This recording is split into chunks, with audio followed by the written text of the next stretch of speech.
Hello everyone, welcome to the channel. This is GCSE Maths Exam Sprint Series. Here's another very popular exam style question.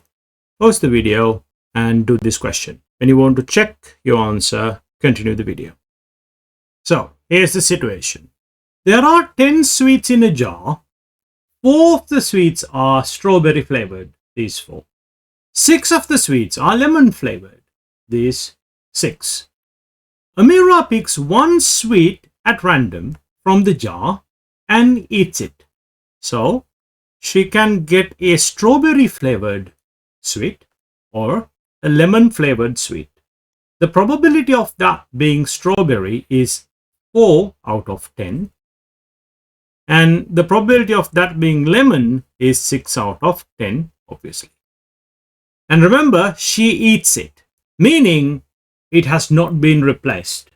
Now, in some questions in GCSEs, they say, and it was not replaced, or it was replaced. Now, here, they imply that by saying that she eats it. Obviously, if that was eaten, it cannot be replaced. She then picks another sweet at random from the jar. Now, let's see how this works out. So, here's the first take, the first sweet.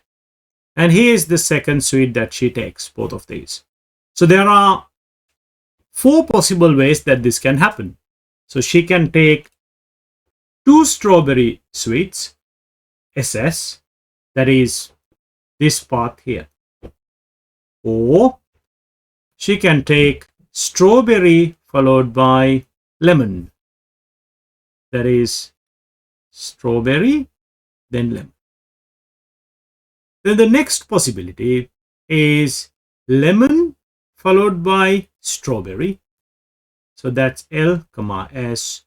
And the final one is lemon and again lemon. So that's L. So those are the 4 possible scenarios. Now, for the first one, there were 10 sweets to choose from.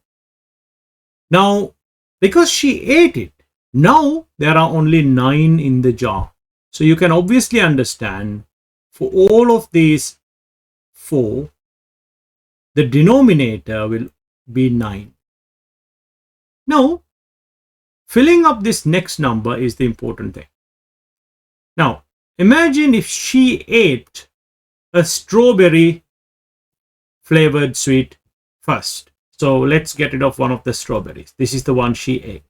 Now, obviously, you can see there are only 3 strawberries to choose from.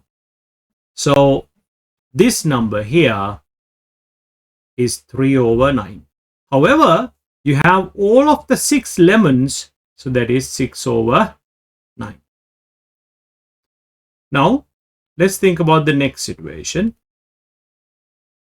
If the first one was a lemon, so that means she ate this lemon here. Now, the number of strawberries, well, all of the 4 strawberries are still there, so that will be 4. But lemon, there are only 5 left now. 5. Work out the probability that Amira eats 1 sweet of each flavor. So that is strawberry followed by lemon, this one, and also lemon followed by strawberry. So let's find the probability of this one. You just need to multiply the numbers on that branch. I'm looking at this purple branch now. It's 4 over 10 multiplied by 6 over 9. That is 24 over 90. What about lemon followed by strawberry? That's 6 over 10. I'm looking at the pink branch now. 6 over 10 multiplied by 4 over 9. Again, you get 24 over 90. Now, to find the probability of getting 1 sweet of each color, because both of these can be the case, you need to add these 2 up. So, obviously, the same denominator, 90, and the numerators added up, 48 over 90. This is probability, so you don't need to simplify. Final answer is 48 over 90.